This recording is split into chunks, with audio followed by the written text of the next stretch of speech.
저희가 4월 한 달 안녕 나의 보험이라는 주제로 하나님 말씀 함께 나누고 있고요. 창세기에 나오는 주요한 4명의 인물, 아브라함, 이삭, 야곱, 요셉, 한 명 한 명의 삶의 이야기를 통해서 따뜻한 봄과 같은 하나님의 사랑의 이야기를 나누고 있습니다. 오늘은 야곱의 이야기, 야곱의 인생 이야기를 함께 나누고자 합니다. 오늘 말씀의 제목은 너에게로 봄입니다. 우스갯소리지만 저희가 좀 한번 진중하게 받아들여야 하는 얘기가 있습니다. 남자는 인생에서 3명의 여자의 이야기를 잘 들어야 된다라고 합니다. 첫 번째는 어머니의 말씀을 잘 들어야 되고, 두 번째는 아내의 이야기를 잘 들어야 되고, 세 번째는 내비게이션에 나오는 우리 자매의 음성을 잘 따라 순종해야 된다고 하죠.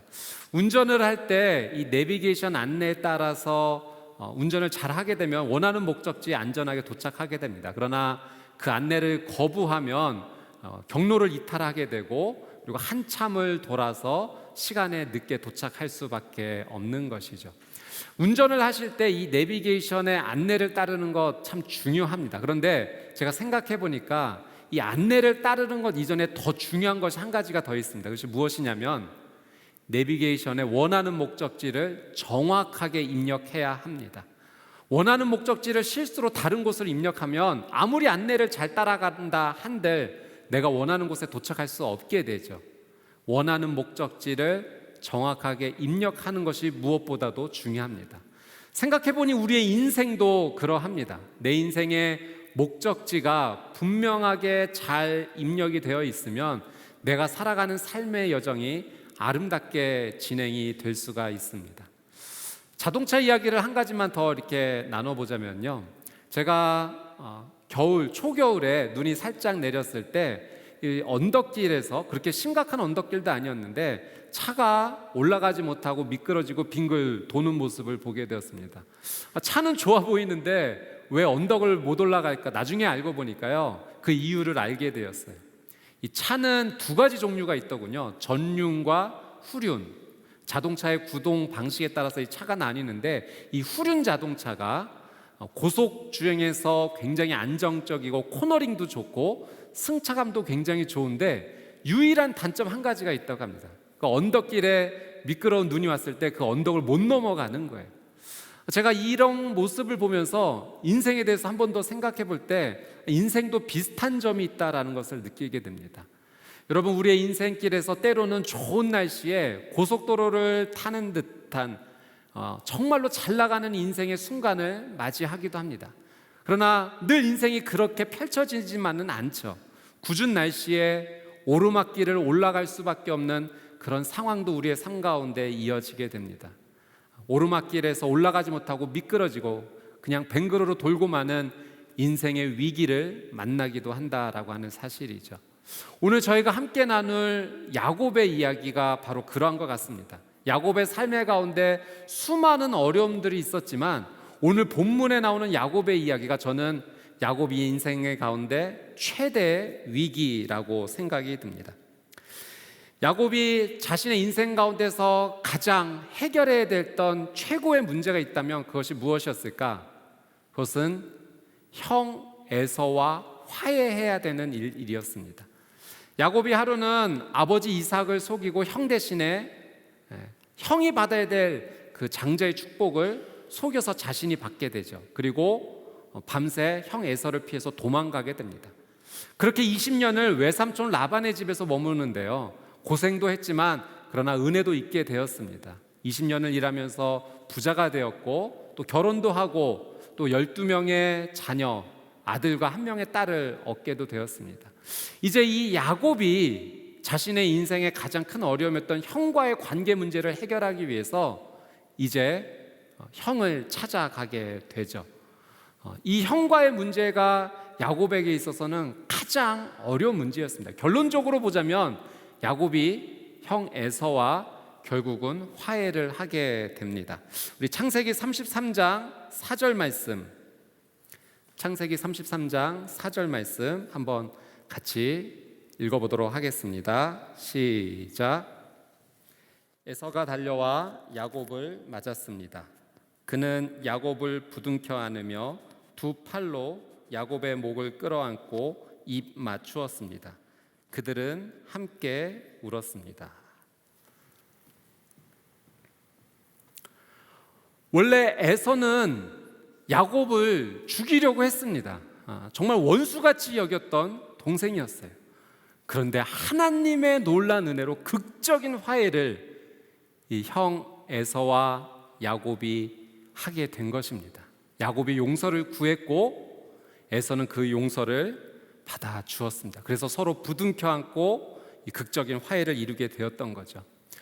여러분, 이제 이 야곱의 인생을 한번 보십시오. 이제 더 이상 문제가 없어 보이는 듯합니다. 마치 좋은 날씨에 고속도로를 달리는 것 같은 그의 인생에는 이제 좋은 미래만이 남아있는 듯하게 보입니다.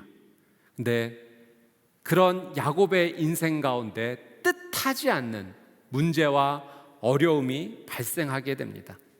이제 야곱이 형 에서와 화해를 이룬 후에 야곱이 머물렀던 땅이 어떤 땅이었냐면 세겜이라는 땅이었어요. 이 세겜이라는 곳 지역에서 생각하지도 못한 어려움을 당하게 돼요. 야곱의 딸 디나가 그곳에 여자들을, 자기와 같은 이 소녀들을 만나기 위해서 나갔다가 그만 그 땅 추장의 아들 세겜이라는 사람한테 성폭행을 당하고 맙니다. 나중에 이 세겜과 그 아버지가 찾아와서 결혼하자고 요청을 하지만 이 디나의 오빠들, 야곱의 아들들이 굉장히 화가 났습니다. 그래서 이런 제안을 하죠. 거짓 제안을 합니다. 결혼을 하겠다. 그러나 조건이 있으니 이것을 꼭 해달라. 그것이 무엇이었냐면 세겜 지역의 모든 남자들이 할례를 받아야 된다는 거예요. 그래서 이 세겜의 남자들이 모두 할례를 받게 됩니다. 자, 창세기 34장 24절에서 26절 말씀, 어떤 일이 벌어지게 되었는지 한번 같이 읽어보도록 하겠습니다. 시작. 성문에 나가 있던 모든 사람들이 하몰과 그 아들 세겜의 말을 들었습니다. 그 성의 모든 남자들이 다 할례를 받았습니다. 3일 후 그들이 상처가 나서 아픔을 겪고 있을 때 야곱의 두 아들이자 디나의 오빠인 시므온과 레위가 각자 칼을 빼들고 가 평온한 그 성을 습격해서 모든 남자들을 다 죽여 버렸습니다. 그들은 하몰과 그 아들 세겜을 칼로 죽였습니다. 그리고 세겜의 집에서 디나를 데리고 왔습니다. 세겜의 남자들이 모두 할례를 받고 걸어 다닐 수 없는 어려운 가운데 있을 때 야곱의 아들이었던 시므온과 레위가 칼을 들고 가서 그곳 남자들을 모두 죽이는 끔찍한 일을 행하게 되죠. 그리고 야곱의 아들들이 그 성의 모든 것을 다 약탈해 오는 이 잘못된 행동을 하게 됩니다. 이 일로 인해서 야곱이 굉장한 위기감을 느끼게 됩니다. 지금 이 일이 주변의 다른 민족들에게 알려지게 되면 그 다른 민족들이 모두 우리의 가문을 공격하게 될 것이고 우리는 모두 죽게 될 것이다라는 그 위기감을 느끼게 돼요. 그러니까 야곱의 인생 가운데 오르막길을 만난 겁니다. 미끄러지는 오르막길을 만난 거예요. 올라가지 못하고 주르륵 미끄러져서 빙글 돌아버리고 마는 인생의 최대 위기를 야곱이 맞이하게 됩니다. 여러분, 야곱의 인생 가운데 왜 이런 일이 일어나게 되었을까요? 오늘 우리는 그 이유를 통해서 하나님께서 우리 각자 인생 가운데 주시는 하나님의 메시지를 한번 듣고자 합니다. 하나님께서 첫 번째로 주시는 메시지가 있습니다. 그것은 인생의 목적지를 확인하라라는 사실이에요. 여러분, 야곱이 자신의 인생의 목적지에 그만 잘못된 오류로 다른 곳을 입력하게 되었습니다. 원래 야곱이 가야만 됐던 인생의 목적지는 세겜이 아니라 베델이었어요. 야곱이 그의 아버지 이삭을 속이고 형 에서를 속이고 급히 도망 나왔던 그 시절, 그 밤에 한참을 달려가 넓은 들판에서 돌을 베개 삼아서 외롭게 잠을 자게 됩니다. 얼마나 힘들었을까요? 외로웠을까요? 가족을 떠나왔으니까, 가족을 속였으니까 야곱이 굉장히 힘들었을 겁니다. 근데 그날 밤 꿈에서 하나님께서 야곱을 만나주세요. 꿈에 하늘에서 사다리가 내려와서 천사들이 오르락 내리락 하는 모습을 보여주면서 하나님께서 이런 말씀을 야곱에게 주세요. 야곱아, 내가 너와 함께 할게. 내가 너를 떠나지 않을게. 너를 축복할 거야. 그리고 너 다시 이곳에 돌아올 수 있게 해줄 거야. 이 말을 들은 야곱이요, 하나님께 이런 약속을 하게 됩니다. 우리 창세기 28장 20절에서 22절 말씀인데요, 야곱이 하나님께 어떤 약속을 하는지 한번 같이 읽어보겠습니다. 시작. 야곱이 서원하며 말했습니다. 하나님께서 만약 저와 함께 계셔서 제가 가는 이 여정에 저를 지키시고 제게 먹을 것과 입을 것을 주시며 제가 제 아버지 집으로 무사히 돌아가게 해주신다면 여호와께서 제 하나님이 되실 것이며 제가 기둥으로 세운 이 돌이 하나님의 집이 될 것입니다. 그리고 하나님께서 제게 주신 모든 것의 10분의 1을 하나님께 드리겠습니다. 야곱이 꿈에서 하나님의 이 놀라운 축복의 약속을 붙잡고 약속해요. 하나님 정말로 그렇게만 해주시겠다면 제가 다시 돌아와서 제가 베고자 했던 이 돌, 이것으로 다시 하나님의 제단을 쌓겠습니다. 야곱이 그 돌을 세워서 기름을 붓고 그 땅 이름을 무엇이라고 했냐면 베델이라고 이름을 지었던 거예요. 베델은 무슨 의미냐면 하나님의 집이라는 의미예요. 내가 정말 힘들고 어려운 인생의 추운 겨울과 같은 이 어려운 시간에 깜깜한 밤과 같은 인생 가운데 하나님께서 나를 만나 주셨고 하나님께서 나에게 놀라운 약속을 주셨다는 것을 기억하면서 하나님의 집 베델로 다시 돌아오겠다라는 약속 하나님께 했던 거예요. 그런데 야곱이 형 에서와 극적인 화해를 이루고 인생의 모든 부분이 정말로 다 해결이 된 상황 가운데 그가 가고 찾아가야 될 곳이 베델이었는데 그만 그의 인생의 내비게이션에 베델이라고 친 것이 아니라 세겜이라고 치고 그곳에 안주했던 거죠.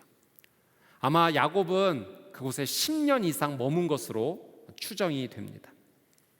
여러분, 이 말씀을 통해서 우리가 하나님에 대해서 오해하지 말 것이 있습니다. 하나님께서는 우리가 가야 될 인생의 목적지를 다 결정해 놓으시고 그곳에 일방적으로 우리를 내모시는 분은 아니라는 거예요. 내 인생의 모든 결론을 하나님께서 다 정하신 이후에 그렇게 살지 않으면 벌을 주시는 하나님이신가? 그렇지 않다는 거예요. 하나님께서는 우리의 인생 가운데 원하시는 것이 있다면 내 인생에 대한 모든 결정을 다 지으시고 무조건 따라와라, 그렇게 말씀하시는 분이 아니라 하나님께서는 우리와 함께 상의하기를 원하신다라고 하는 사실이죠. 우리의 인생에 대해서 하나님, 내 인생을 어떻게 살아가야 될까요? 하나님께 질문하면, 하나님께 도움을 구하면 때에 맞춰 하나님께서 내가 가야 될 가장 좋은 길, 가장 좋은 방법을 우리의 삶 가운데 전달해 주신다는 겁니다. 제가 책에서 이런 이야기를 읽었어요. 한참 스마트폰이 막 유행하기 시작했을 때 한 대학생 딸이 자기 아버지에게 이런 요청을 합니다. 아빠, 저도 스마트폰으로 바꾸고 싶어요. 근데 처음에 아빠가 거절하셨대요. 딸, 아빠가 우리 딸 사랑하기 때문에 바꿔줄 수는 있어. 그런데 왜 바꿔야 되는지 그 이유와 설명을 듣지 않고 무조건 바꿔준다면 우리 딸의 삶이 어떻게 될지 아빠가 알겠는데 그건 아빠로서 해줄 수 없을 것 같아. 왜 그 스마트폰이 필요한지 설명해 줄 수 있겠니? 이 이야기를 듣고 이 대학생 딸이 밤새 A4 5장에 이런 제목으로 아버지께 이걸 제출했다고 합니다. 스마트폰 소유의 타당한 이유와 그로 인해 생길 긍정적 파급 효과. 그래서 5가지로 스마트폰은 왜 필요한가, 나에게 어떤 영향력이 있는가, 이것을 절제할 방법은 무엇인가, 아주 논리적으로 논문을 써서 제출을 한 겁니다. 아버지가 그걸 천천히 읽으시면서 우리 딸에게 스마트폰 해줘야겠다라는 이유를 거기서 한 가지 찾으셨다고 해요. 그게 뭐냐면은 그 A4 5장의 이 논문의 마지막에 이렇게 써져 있다는 겁니다. 이 세상에서 아빠를 가장 사랑하는 딸 누구누구 올린. 제 이야기를 들으면서 느꼈어요. 그러니까 아빠가 딸의 스마트폰이 필요한 이유를 구체적으로 알려달라, 그걸 원하는 게 아니라 아빠는 딸과 상의하고 싶었던 거예요. 딸의 인생에 대해서 듣고 싶었던 거예요. 그것이 목적이었던 거예요. 그리고 딸에게 선물해 줄 수 있는 이유는 그 딸의 사랑의 고백이면 충분했다라고 하는 사실이죠. 여러분, 우리의 인생도 마찬가지예요. 하나님께서 우리와 상의하기 원하세요. 내 삶에 대해서 구체적으로 하나님께 내가 무엇을 원하고 어떻게 살기를 원하는지 하나님은 듣기 원하세요. 그리고 내가 원하는 그 요청의 앞에서 하나님께서 가장 좋은 길이 무엇인지, 어디는 가야 되고 어디는 가지 말아야 되고, 무엇은 선택하고 무엇은 선택하지 말아야 되는지 하나님께서는 우리에게 친절하게 그것을 가르쳐주고 싶어 하신다라고 하는 사실이죠. 하나님께서 야곱과 상의하기 원하셨어요. 여러분, 만약에 야곱이 하나님과 상의를 했다면 그의 인생의 목적지에 세겜이라고 내비게이션에 적는 일은 없었을 거예요. 매 순간 하나님과 좋은 관계를 맺으면서 하나님, 제가 오늘은 어디로 가야 될까요? 하나님께 질문하는 인생을 살았더라면 하나님께서 그의 인생 가운데 베델이라는 좋은 곳을 안내해 주셨을 것이고, 그리고 야곱은 그 하나님의 인도를 따라 걸어갈 수 있었을 것입니다. 여러분, 우리가 하나님께 상의하면 우리의 삶에서 하나님의 뜻을 순종하는 것을 미루지 않게 됩니다. 하나님과 상의하지 않기 때문에 우리는 우리의 삶에서 순종해야 될 것들을 미루게 돼요. 여러분, 인생에서 모든 것을 미루기 시작하면 아무런 변화가 일어나지 않습니다. 우리의 인생 가운데 역사가 일어나기를 원한다면, 변화가 일어나기를 원한다면, 여러분, 우리는 행동해야 합니다. 하나님과 상의하고 하나님의 인도하심을 받는다면 우리의 삶 가운데 행동의 변화가 시작이 된다라고 하는 사실이죠. 여러분, 어떤 일을 1분 이상 미루게 되면 1시간 뒤로 미루게 되고, 또 1시간 이상 그 일을 미루게 되면 1년 뒤까지도 그 일을 미루게 된다라는 말이 있어요. 그러니까 내가 어떤 일에 대해서 미루기 시작하면 그 일을 할 가능성이 거의 없어지는 것입니다. 인생에서 가장 허무한 단어가 있다면 나중이라는 단어예요. 인생에서 가장 생산적인 단어가 있다면 지금이라고 하는 단어입니다. 여러분, 지금 쇠가 빨갛게 달궈져 있는데 나중에 두들기지 하면, 나중에 두들겨서 그 쇠가 좋아지고 좋은 모습으로 변화가 될까요? 지금 두드려야 된다라고 하는 사실이죠. 그러니까 내 인생의 지금의 행동의 변화를 줄 수 있는 것이 우리가 하나님과 좋은 인격적인 관계를 통해서 내 인생을 하나님께 의탁하고 상의할 때 하나님께서 내 삶을 지금 행동할 수 있도록, 미루지 않을 수 있도록. 지금 야곱은 계속해서 미뤄왔던 거예요. 베델, 내일 가지 뭐, 일주일 뒤에 가지 뭐, 그렇게 10년 이상 미뤄온 인생을 살게 되는 겁니다. 그러나 우리가 하나님께 상의하면 나중이 아니라 지금 행할 수 있는 귀한 삶을 살아갈 수 있게 됩니다. 여러분, 비행기가 온 힘을 다해서 비상하는 것보다 더 중요한 것이 있다면 그것은 원하는 목적지를 정확하게 입력하는 것이죠. 저는 여러분이 하나님과 상의하는 삶을 통해서 인생의 목적지를 날마다 확인하고 하나님께서 주시는 힘으로 나중이 아닌 지금의 삶을 사시게 되기를 주님의 이름으로 축복합니다. 여러분과 나누고 싶은 하나님께서 주시는 두 번째 메시지는 이것입니다. 결단하고 선포하고 행동하라입니다. 오늘 본문의 2절 3절 말씀 한번 같이 읽어보겠습니다. 시작. 야곱이 자기 집 사람들과 그 함께 있는 모든 사람들에게 말했습니다. 너희가 지니고 있는 이방 신상들을 없애버리라. 너희 자신을 정결하게 하고 옷을 갈아입으라. 일어나서 베델로 올라가자. 내가 그곳에서 내 고난의 날에 내게 응답하시고 내가 가는 길에서 나와 함께 하셨던 하나님께 제단을 쌓을 것이다. 여러분, 야곱이요 베델로 올라가기로 결단하면서 자기와 함께하는 사람들에게 이렇게 선포합니다. 지금 가지고 있는 이방 신상들 다 없애버려, 다 버려. 그리고 자신을 정결하게, 옷도 의복을 갈아입어 라고 야곱이 분명하게 이야기를 합니다. 여러분, 저는 이 야곱의 인생을 보면서, 야곱의 삶을 보면 참 실수가 많지 않습니까? 이런 생각이 들어요. 야곱처럼 이렇게 실수가 많은 사람이 어떻게 믿음의 조상의 한 축을 담당하게 됐을까? 내가 했더라도 그것보다는 좀 잘하지 않았을까라는 은근 어떤 이 자신감이 생기게 돼요. 그만큼 야곱의 삶이 참 실수가 많습니다. 그런데 야곱이 정말 잘하는 게 있어요. 그게 뭐냐면 자신의 잘못을 깨닫고 이거 아니구나 싶으면 결단하고, 그리고 선포하고 바로 행동에 옮긴다는 거예요. 자기의 삶에 지금 위기가 닥쳐왔고 하나님께서 깨닫게 해주신 것이 있을 때 지체하지 않았어요. 지금 그는 선포하고 결단하고 선포하고 행동에 옮기게 됩니다. 이방 신상 다 버려, 정결하게 해, 옷을 갈아입어. 분명하게 그는 결단하고 선포하고 행동에 옮기게 됩니다. 여러분, 어떤 일에 내 삶에 변화가 시작되기를 원한다면 생각만으로는 변화가 일어나지 않아요. 여러분, 공부를 잘하기 위해서는 생각만으로 공부해야지 해서 실력이 오르지 않아요. 직접 공부를 할 때 실력이 오르는 거예요. 내가 운동해야지 생각만 한다고 운동의 효과를 얻지 않습니다. 직접 행동해야지만, 운동해야지만 효과를 얻는 거예요. 내가 우리 집 깨끗하게 청소해야지 생각만 한다고 청소가 되나요? 깨끗해지나요? 행동으로 옮기게 될 때 변화가 시작이 됩니다. 신앙생활도 마찬가지예요. 나 신앙생활 잘해야지, 믿음의 사람 돼야지, 믿음으로 행동해야지, 아무리 생각한다 해들 그 믿음이 자라나지 않는 거예요.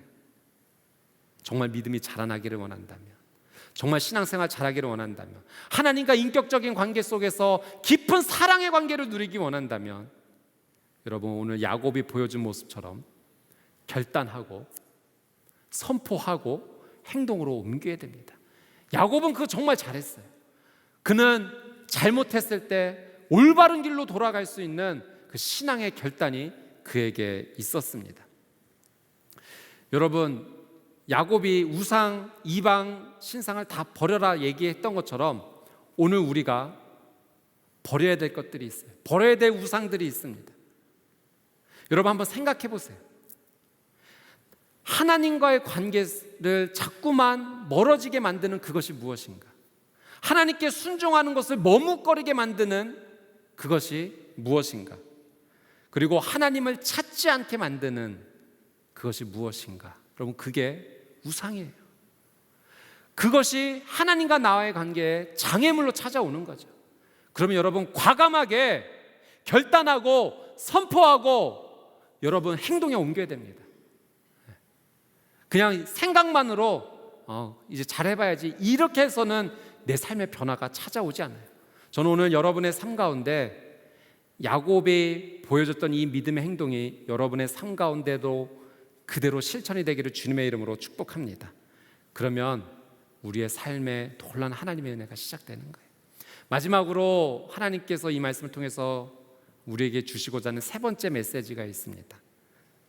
그것은 하나님과 함께하면 다시 시작할 수 있다는 겁니다. 오늘 본문의 1절 말씀을 한번 같이 읽어볼게요. 시작. 하나님께서 야곱에게 말씀하셨습니다.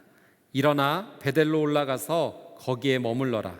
그리고 거기에서 내가 내 영 에서로부터 도망칠 때 내게 나타나셨던 하나님께 제단을 쌓아라. 자, 여러분, 1절 말씀은 하나님께서 야곱에게 주시는 말씀이에요. 야곱이 인생의 오르막길을 지금 경험하고 있지 않습니까? 주르륵 미끄러지고 빙글빙글 돌고 있어요. 인생의 최대 위기를 만나고 있습니다. 그때 하나님께서 야곱에게 다시 찾아가 주신 거예요. 그리고 말씀하셨어요. 야곱아, 일어나 베델로 가자. 거기 머물자. 근데 저는 이 1절 말씀이요, 개인적으로 너무 좋았어요. 이 말씀을 준비하면서, 이 말씀을 묵상하면서, 여러분, 하나님께서 야곱에게 말씀하실 때 야단치지 않으세요. 여러분, 한 번 정도는 정말 그렇게 하나님의 말씀 앞에 올바르게 반응하지 못하고 약속을 잘 지키지 못하는 야곱 좀 혼내키실 수도 있지 않습니까?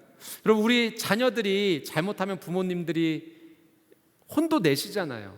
너 그렇게 하지 말라고 그랬지. 엄마 아빠가 얘기했는데 왜 이렇게 말을 안 들어? 너 엄마 아빠 말을 귓등으로 듣니? 도대체 왜 그러는 거야? 이렇게 야단을 좀 치시지 않습니까? 하나님께서 그렇게 하실만 해요.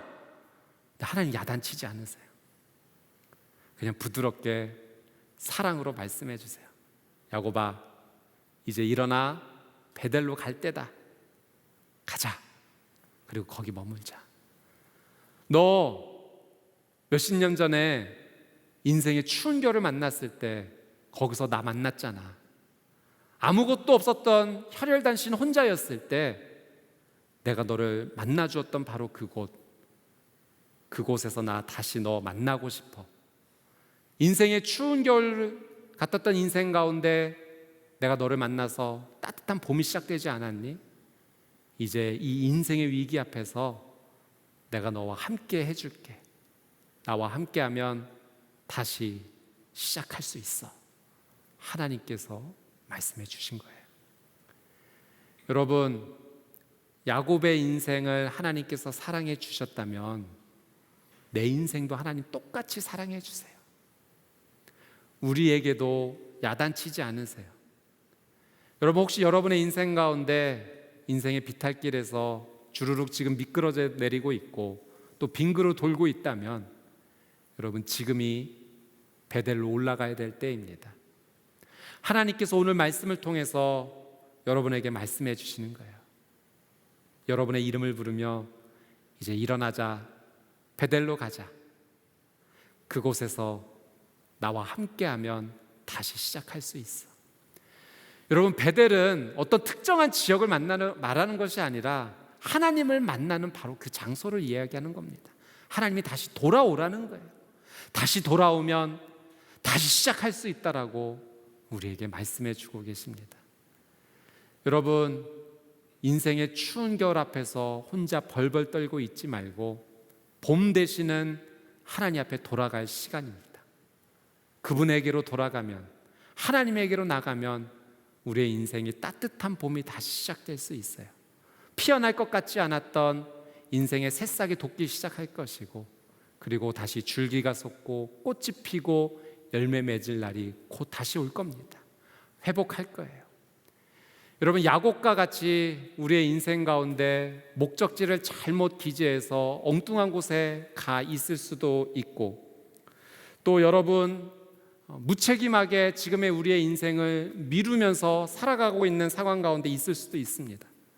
또 오르막길에서 미끄러져 내리는 어려운 상황 가운데 있을 수 있어요. 괜찮아요. 하나님께로 다시 돌아가면 내 인생의 새로운 봄이 시작이 되는 겁니다. 여러분의 인생 가운데 하나님께로 돌아가는 그 놀라운 결단이 오늘 이 저녁 가운데 있게 되시기를 주님의 이름으로 축복합니다. 함께 기도하겠습니다. 우리 이 시간 같이 한번 기도하며 나아갈 때 야곱의 삶처럼 지금 인생의 가장 큰 위기라고 느껴지는 분들이 계시다면, 인생의 오르막길에서 미끄러지는 것 같고 또 내 인생의 목적지를 잘못 기재한 것 같아 엉뚱한 곳에 있는 것 같이 느껴지는 분이 계시다면, 또 내 삶에 해야 될 일을 자꾸만 미루면서 하나님 앞으로 나아가지 못하고 계시다면 이제 한번 가슴에 손을 얹고 제가 한번 기도해 드리도록 하겠습니다.